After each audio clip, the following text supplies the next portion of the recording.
So this may be a good time to explain some theoretical concepts before we go back to writing codes. I think we've discussed Git and GitHub. Then we should go back to PHP. But before then, I think this may be a good time to quickly discuss some theoretical concepts. Then when we are done with it, then the next class we go back to PHP. So let's discuss those concepts together.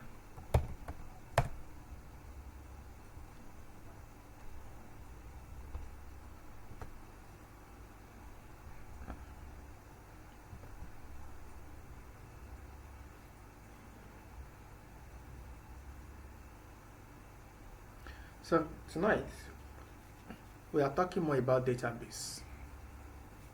You know, we've been using databases. In fact, we've done one or two projects on using databases, saving data in databases, and maybe even fetching data from your database. So, but tonight we are focusing primarily on databases. You know, a database is. Sorry, someone is about to join. You are welcome to class. So, you know, a database, as I discussed at the beginning of this training, that from its name, database, that is where you store data, a base of data. And I likened it to a cabinet, right? In that cabinet, you can have different drawers. So each drawer in your database will be like a table. Then inside each drawer, you know, if you want to save data in physical drawer now, you put those things inside a file. That is, a person's information will be in a file. Then you put it in the drawer. So the first drawer might be for students, the second might be for teachers, the third might be for maybe information about each classroom or something like that. So each drawer will be for a specific set of entities. Now tonight we are still on database. We are discussing types of keys in databases. So let's have a table. You're going to get a table, then we're going to discuss some of those keys that you can have in a table. We've discussed the primary key. Please, you can tell me what a primary key is.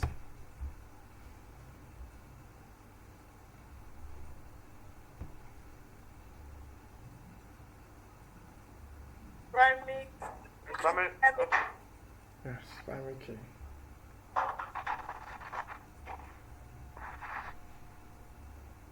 So you can tell me what a primary key. Data, the first entry in the database. Primary keys are the first entry in the database. Thank you, sir. Okay, it helps us to generate. It helps us to generate a unique ID for our entries. Okay, thank you, Ma. It helps us to generate unique IDs for our entries. Okay, any other person? Okay, Godfried. Yeah.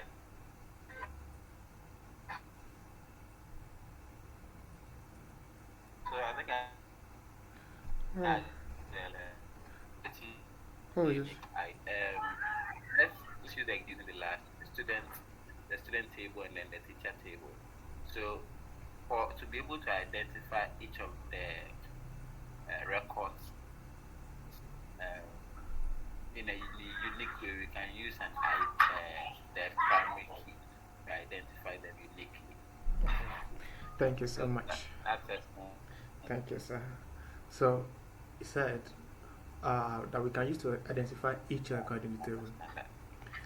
Thank you so much. I'm glad that we are having this class. This conversation that we are currently having shows me that we understand it and also shows where I need to make necessary clarifications too. Thanks for your responses. So now, let's discuss it more. You see, when you have a table, when you're receiving data from, let's say, a user, or when you have a table, oftentimes we have a column that you can use to retrieve other columns, right? A primary key is that unique column, a unique identifier that you can use to retrieve other column. And the word unique is very important here because two columns, two rows must not have the same primary key. Let me use an example. For instance, if I'm getting information about you, I can ask for your first name, I can ask for your last name,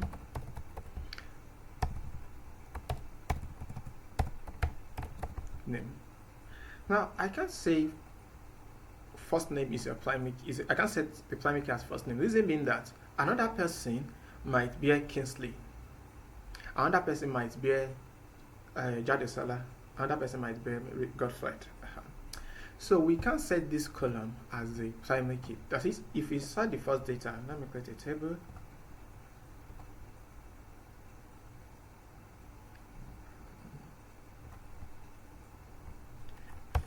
First name,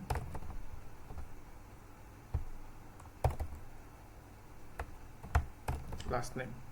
So Asetaye Abidakun Kinde Ojo Idoro Alaba. So we have this, right? But the reason we can't set the first name as the primary key is because we might have another person that also bears Taye here.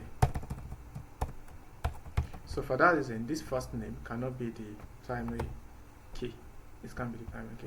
Also, last name cannot be the primary key. A primary key must be unique. Two rows must not have the same values as the primary key because it uniquely identifies each record in that table. So I can ask for their serial, for their maybe NIN, like national identification number. I may request for their NIN. So let's add another column for that. Insert column NIN. Now, two persons cannot have the same national identification number.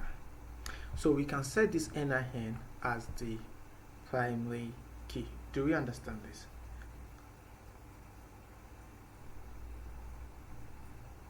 Yes. Alright. Sorry. Yes. Thank you.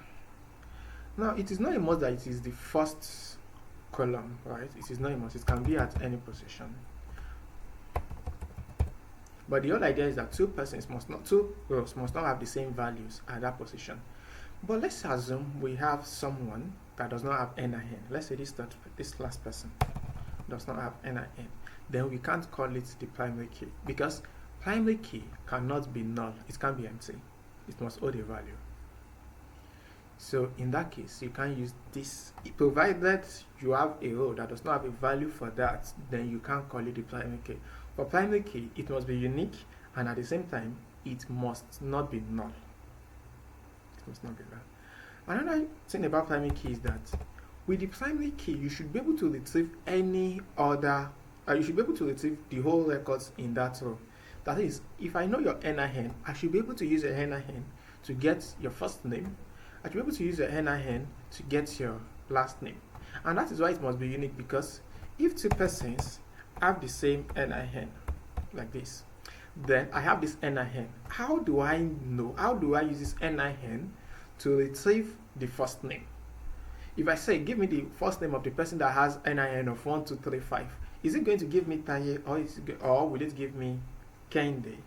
You know, in that case now, that can lead to confusion because two rows have the same values in this at this location in the primary key. So the primary key is meant to be unique. Any questions so far?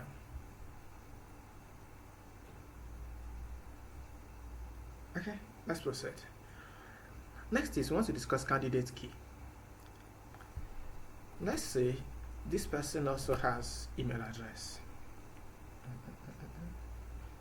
Insert column, email. Well, as expected, no two persons are expected to have the same email address. So this is also unique, right? Like generally as expected. But let's say this is taye@gmail.com. Let's say taye@gmail.com. Let's say this is kendeojo@gmail.com.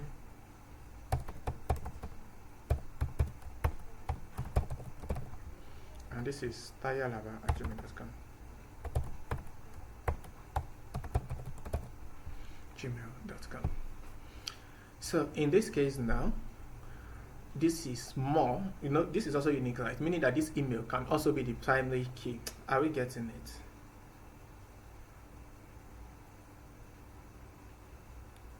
Yes, I'm getting it. All right. So this email can also be the primary key, because with this email address, I can retrieve the first name, I can retrieve the last name, I can retrieve and also no two persons, we have the same email address, and this makes sense.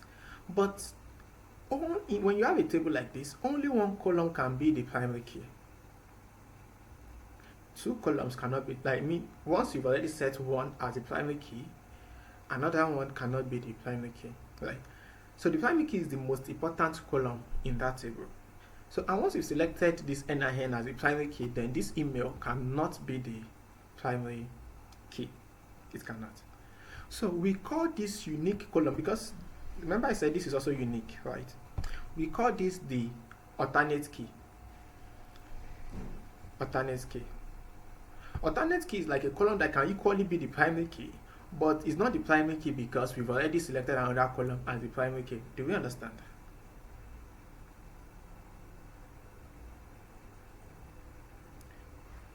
Hello? Yes, sir.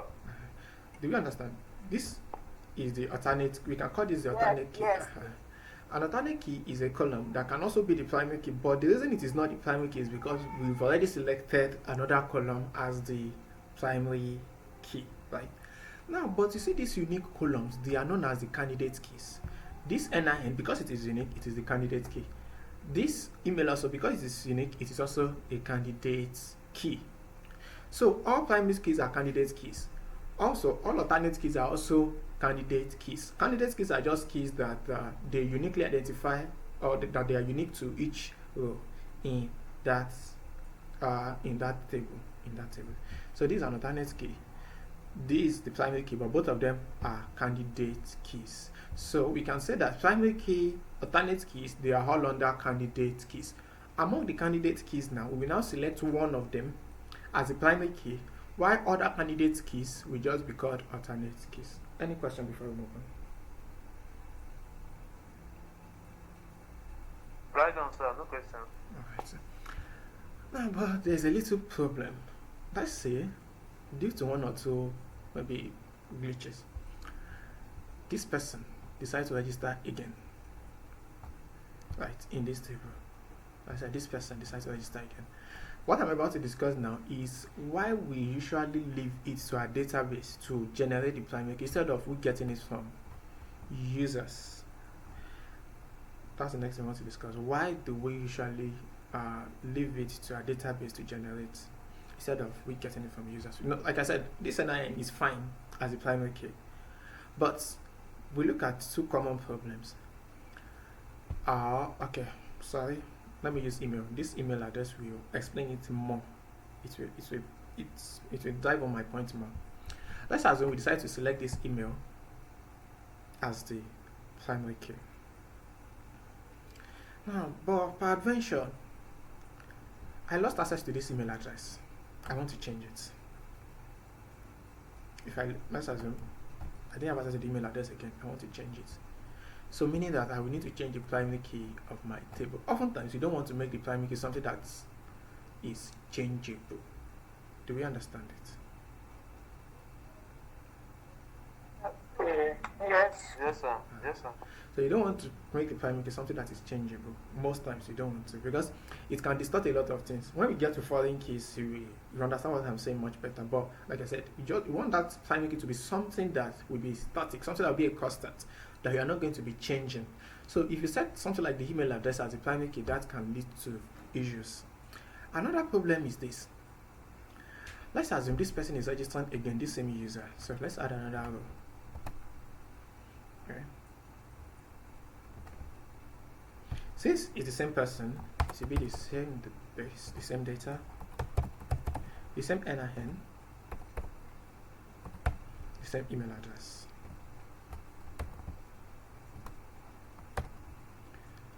Oops.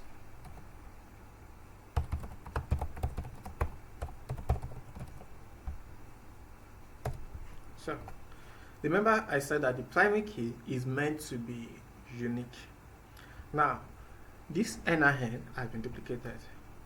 This email has been duplicated. So this is another problem, right? So you don't want this to happen. So it is for these reasons, for these two reasons, among others, that we usually make the database itself to be the one to generate the primary key. So what do? If we've done something like this in the past, you can now call it maybe user ID. This will just be, it can be more like a serial number, right?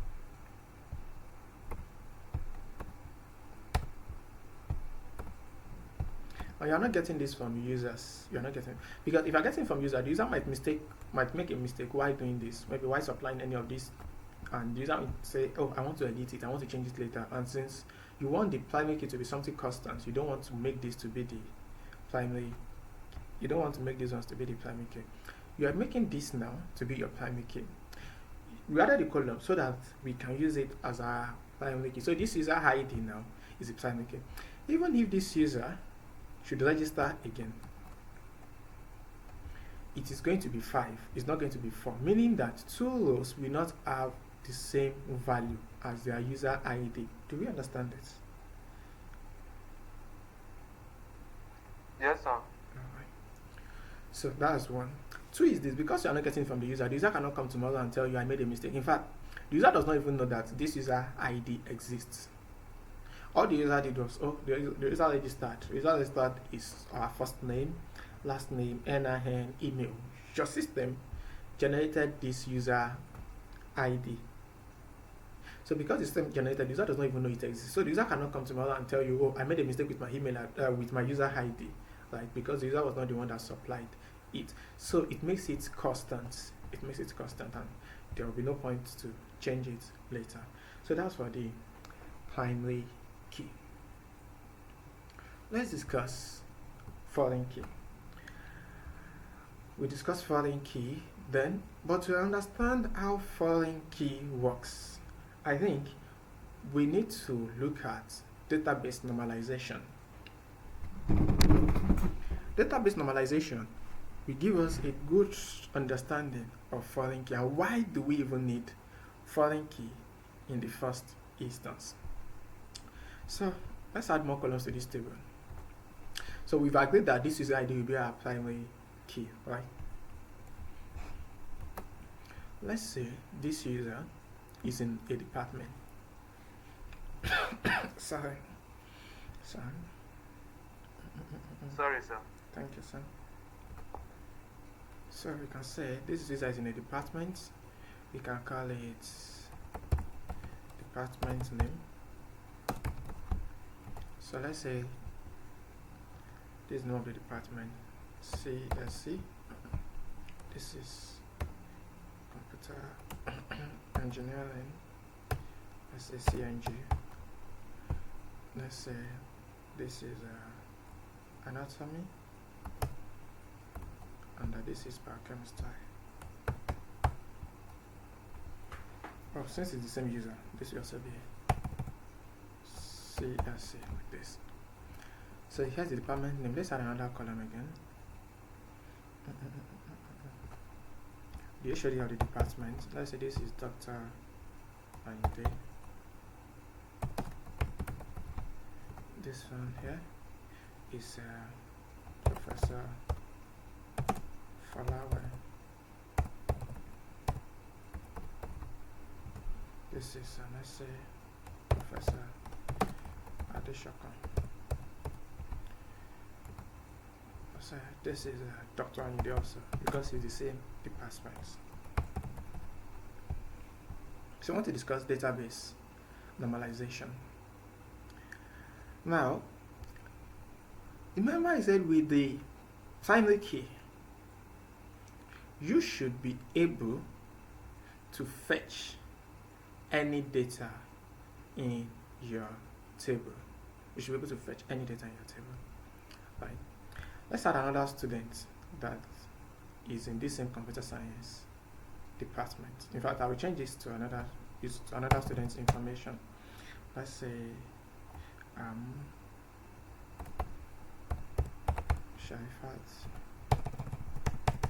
Let's say okay, Samuel. Then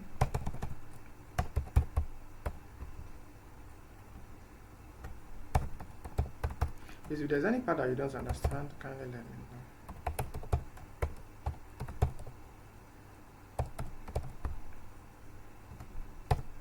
This is ID. Okay, good. So this Sharifat Akesami is in this computer science department.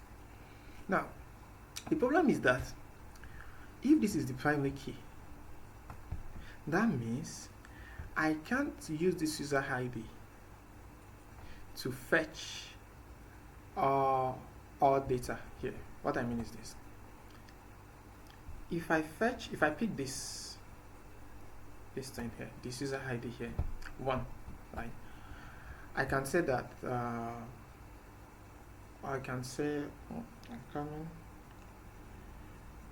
I want to explain something called transitive dependency. That is what is happening here.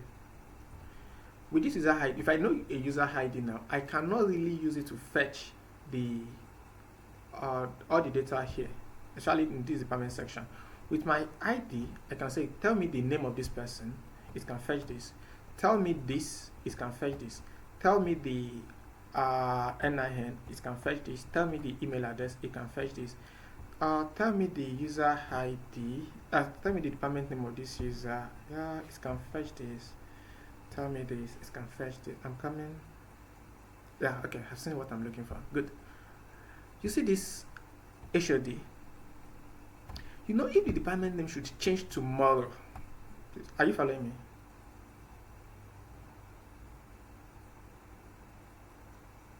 Hello? Yes, sir. Right on. Alright.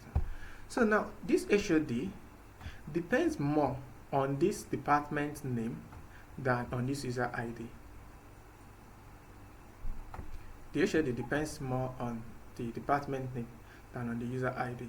Being that, if you want to link these two together,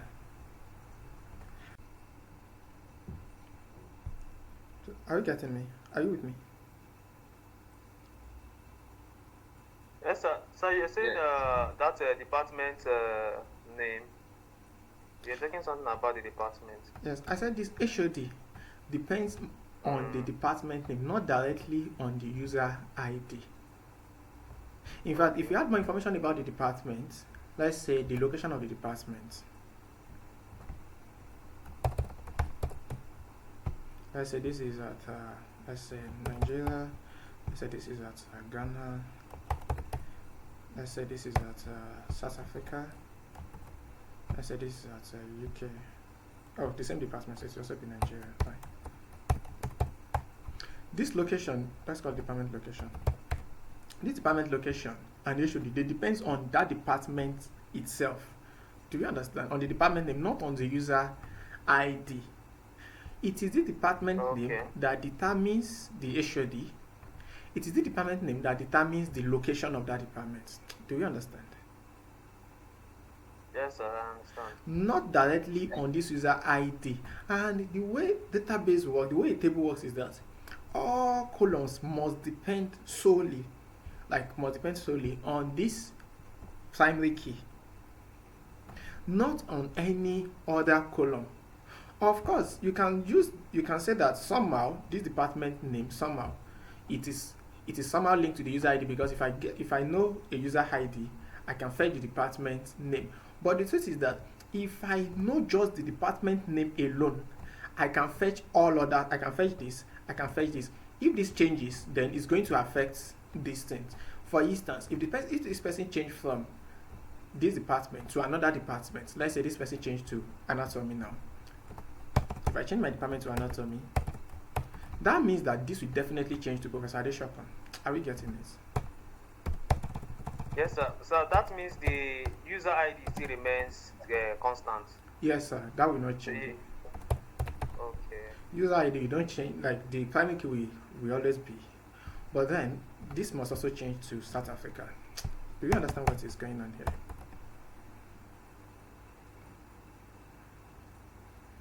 Yeah. So if I change just the department's name, if I change to another department, let's say I change to computer engineering, this will also change to Professor Folawe, and this will change to Ghana. So meaning that these two columns, they depend on this department name column, not directly on the user ID, and this is a taboo in database. We call this kind of thing, we call it transitive dependencies, whereby some columns depend on another column that is not the primary key.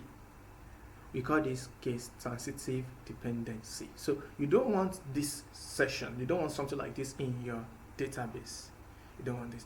One of the reasons you don't want this is because if we change the department name tomorrow to another thing, let's say the department name got changed from anatomy to, let's say, medical, let's say biochemistry. I think biochemistry would be better. Let's say it is biochemistry. If it's changed to medical biochemistry now, right?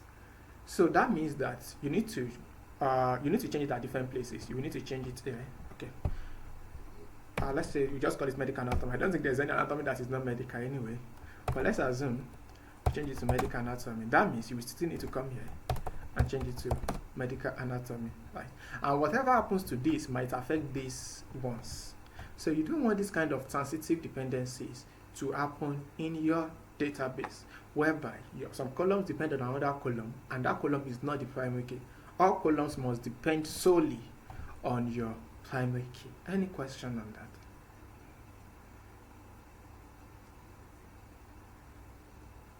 So how do we now resolve the conflicts in the transitive? Okay. How you resolve it is that you take all of these columns, these parts, you take them to a new table. So we're going to remove all of these parts. Department name, HAD, and department location. So let's get a new table instead. Oops.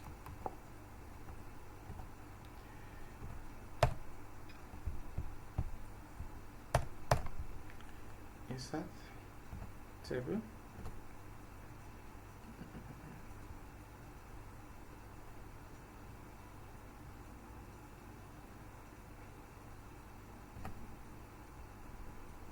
So, department name,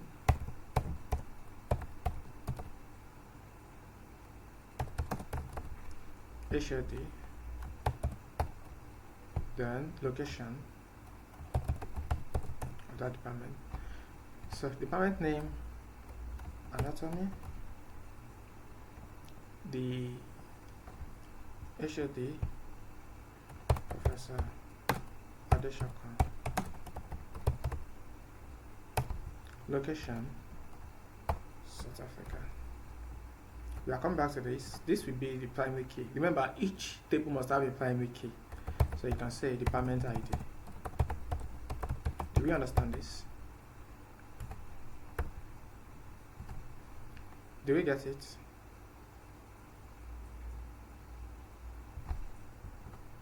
Are we together? Okay, alright. Thank you. So this is a CSC.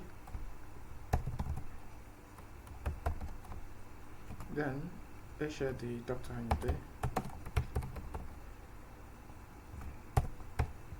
Location Nigeria. Then the system will generate this. Let's add a new one, new row below. Computer engineering, CH. Professor Folawe, Professor Folawe. Location, Ghana. Then department ID, let's say 3. So you're going to now remove these ones from this place.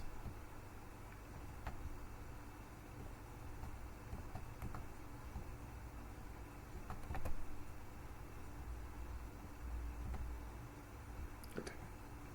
So we have this instead now.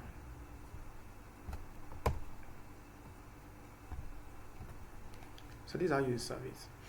Now, but the thing is that we still want to know the department that this student belongs to. Do we understand?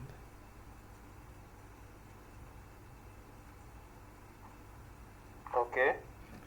This student, Yes, I want to know which department does this student belong to.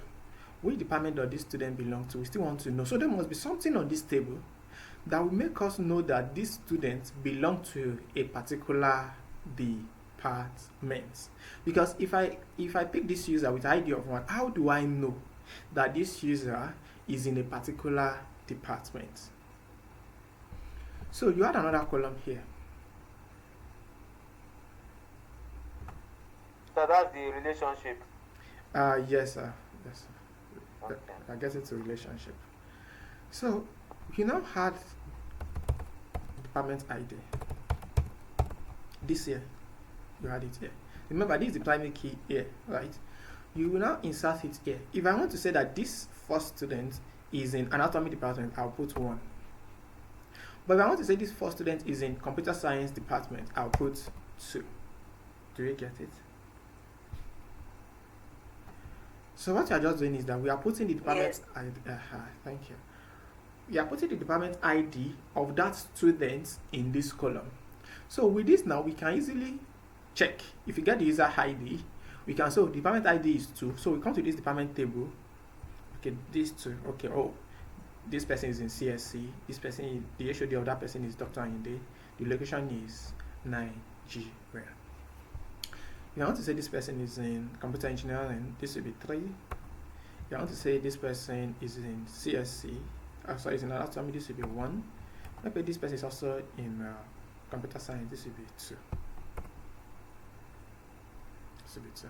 So these 2 of them, the first and the last user, they are both in computer science. This second user is in computer engineering. This third user is in anatomy. So you see this department ID column. Remember, on its own table, it is a primary key. But in this case, we now call it the foreign key. Do we get it? Yes. Yes, sir. So a foreign key is a key that, although on its own table is the primary key, but in another table, it is referencing, or it is foreign to that table. That is, it is referencing the primary key of another table. That is what a foreign key is. It is referencing the primary key of another table. So this department ID now, while in its own table it is the primary key, in this particular table we call it foreign key. So oftentimes when you split tables, when you split the table into 2 tables, right, oftentimes it usually lead to the generation of a foreign key on that table. You just pick the primary key of the first table, of the second table, and insert it back in the first table. So with that now, you solve that problem. You solve that problem. Now with this approach, this makes things better, because if the HOD of this department is changed from Professor Adeshokon to, let's say, Professor Ojo, you only need to change it here alone. You don't need to change it at many places, right? You don't need to change it at many places. If you don't get what I just explained, don't worry, you will understand it now. Imagine, okay, let's look at this part. 2 persons are in this department, they are in computer science. Imagine that we used our initial approach, whereby all of them were here. Insert column. I'll just put the HOD alone. This is for 1, sorry, for department ID of 2, that is Dr. Aninde. Then 3, that will be Professor Falawe. This will be 1 is Professor Adeshokon. And then 2 2 will be Dr. Inde. Of course, the department name also will be there, right? But I'm ignoring that, just focusing on this HOD to pass the point across. Imagine tomorrow, this Dr. Ayinde is no longer the HOD. Let's say the HOD is now Professor Ogundonye.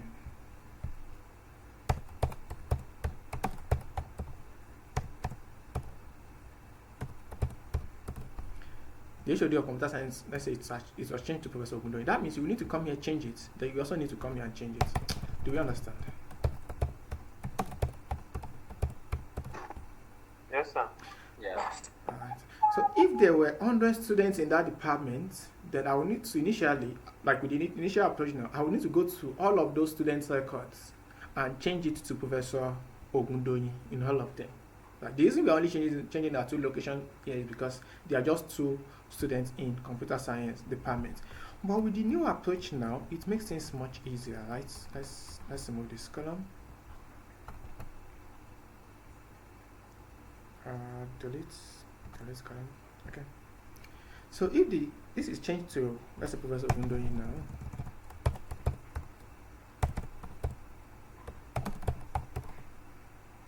You only need to change it at a single location. If I still want to get, if I ask who is the head of department of this student, I'll just get the student ID, use that to fetch the department ID. Department ID is 2, so I come to this table and check department ID of 2. The HOD is Professor Ogundonye. Also, for this same student also, this is 2. I'll just come here, check department ID of 2, Professor Ogundonye. So I don't need to make changes at different locations. Just change it at a single location, and that solves it at other places. Like your table, your database will still be intact. Change it at a single, because really, if you need to change it at multiple locations, sometimes you may forget to change it at some of them. It might change some of them, and somehow maybe something went wrong and it's not going to change the rest. Right? So you don't want something like this to happen. This is part of the reason whereby we normalize our database. We normalize database so as to reduce redundancy in your database, repetition of things. Right? So when you split things like this, when you normalize your database, then it reduces the redundancy in your page. Any question?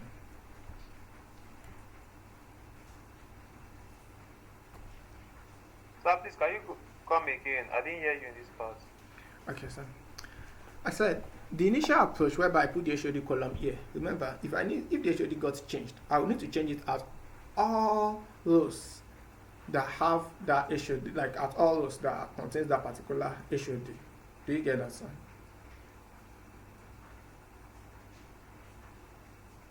Okay, sir. So, but now this is the explanation I made. Okay, let me see if I can press Ctrl Z to bring it back.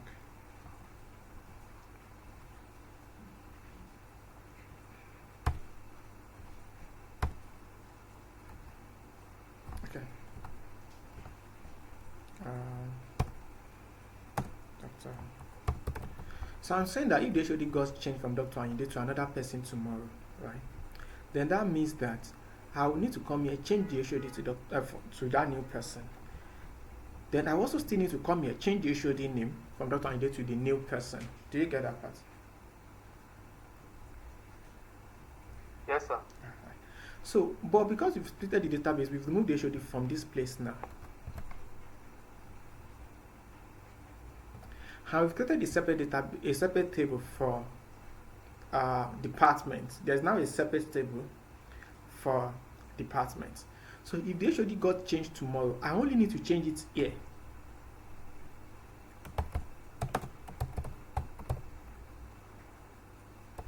I only need to change it here alone. Because if with this now, it becomes easier because this student with department ID of 2, if I want to check the HOD, I'll just come here, search for this. Oh, which one has department ID of 2? Is the HOD? Dr. Kingsley. Also, this student with department ID of 2, I'll just come here. Okay, this is department ID of 2. Who is the HOD? Dr. Kingsley. So I don't need to change it at numerous places.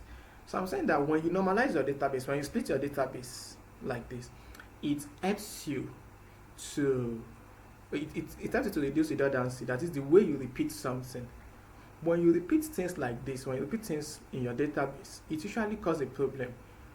You might change the value. Imagine with the initial approach now, I might change the Dr. Ayinde here, but I may forget to change it here.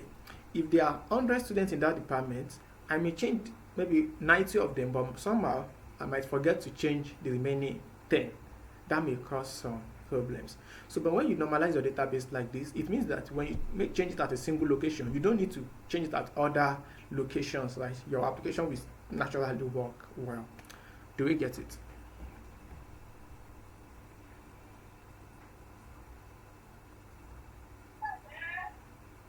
I get it. All right. Thank you. Yes, sir, I get it. Okay. Sharifat.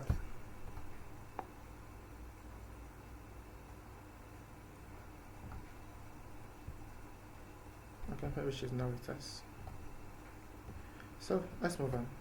So this is database normalization. Right.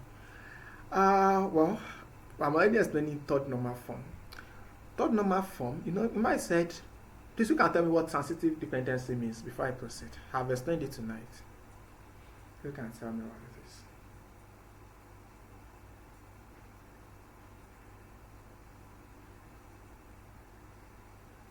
Please come again. You can tell me what transitive dependency, what it means. Transitive dependency means when you are having conflict in the primary and the secondary ID. When you only say, for instance, now the user ID is 1, the secondary ID is the same thing to 1. So, Okay, thank you for your contribution. Let me also add that when some columns are dependent on some other columns, that is not the primary key. Exactly. Explain it perfectly. When some columns depend or directly depend on another column that is not the primary key. That was the problem we had initially, whereby the location and the issue they dependent on the department name. Right. Initially, we had such problem. In order to solve that, we now created two separate tables. That solves the transitive dependency now. So in this case now there is no column here that depends on any other column aside the primary key. Do we get it? When some columns depend on another column that is different from the primary key, then we call that transitive dependency. Question.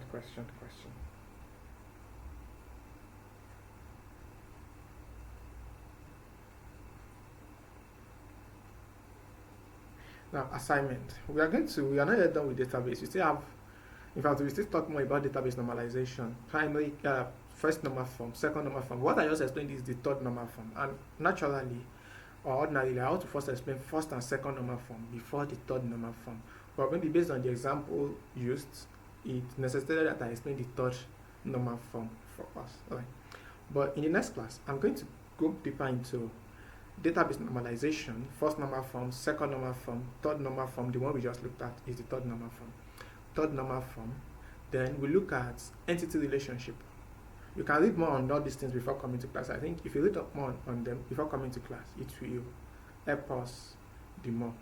So we're going to look at entity relationship, one-to-one, one-to-many, many-to-many. You can read on them before coming to class. It will help. Assignments.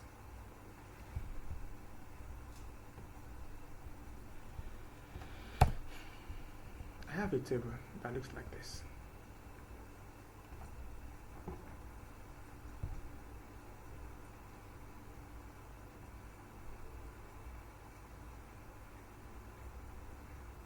Can I just focus on the column? Yeah, let's focus on the column window. You will add data yourself.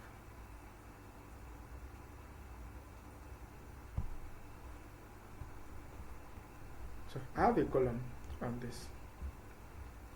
Here, let's call it, let's say this is employee ID.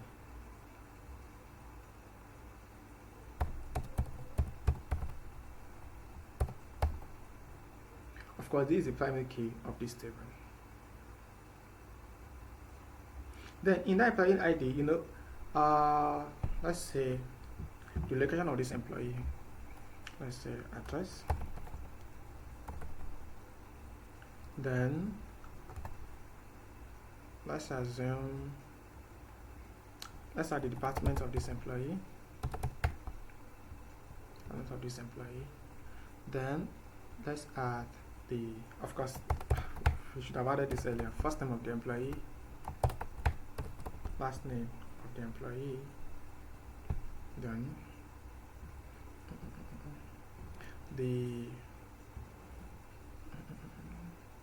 let's say department's location.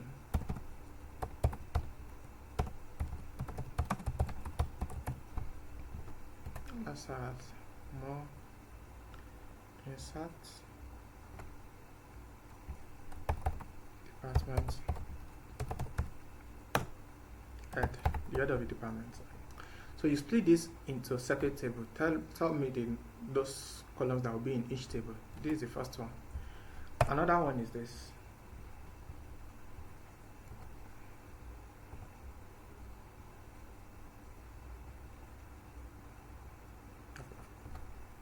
Let's say you are dealing with a book. You call this book ID. Book ID. Then the name of the book. Book name. Let's just call it name.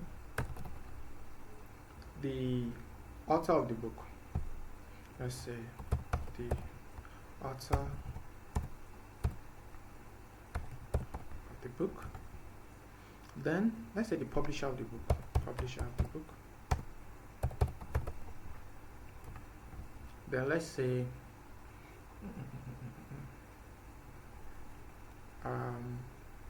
the CEO of the publisher, CEO of publication. Like, you know, we have Macmillan, like we have different publishers, right? Let's call it publications, publication name. So we have CEO of publication, then let's say this contains, okay, let's leave it like this. Let's stop there. Move this column. Let me add one more. So let's have another table again, so that we have three tables that you're going to split.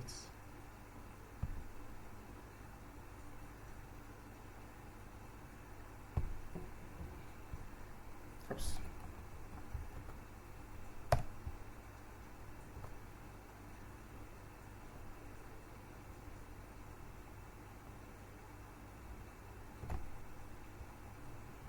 Let's say for this table, you have the name of the student.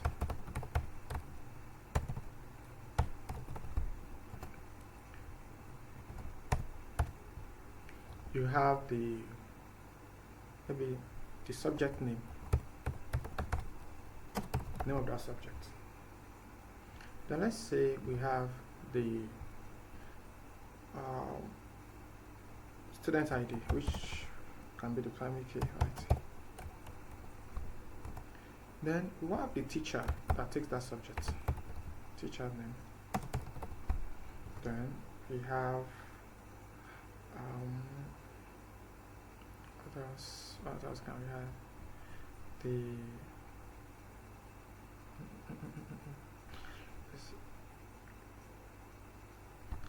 student name, student ID, subject name. Okay, subject. Let's call this the subject code.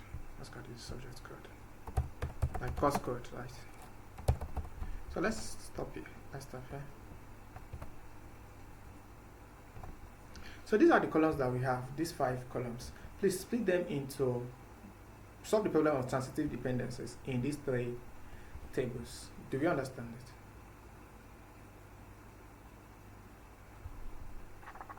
Yes, sir. Alright. So thank you so much. Please kindly read on normal forms before the next class. Also read on ER, entity relationship. We're going to be doing diagram, ER diagram by God's grace. By God, we should be able to complete this section by then, so that in the following class we go back to writing PHP codes. Thanks for coming. Good to have us. Have a lovely night. You too. Thank you, sir.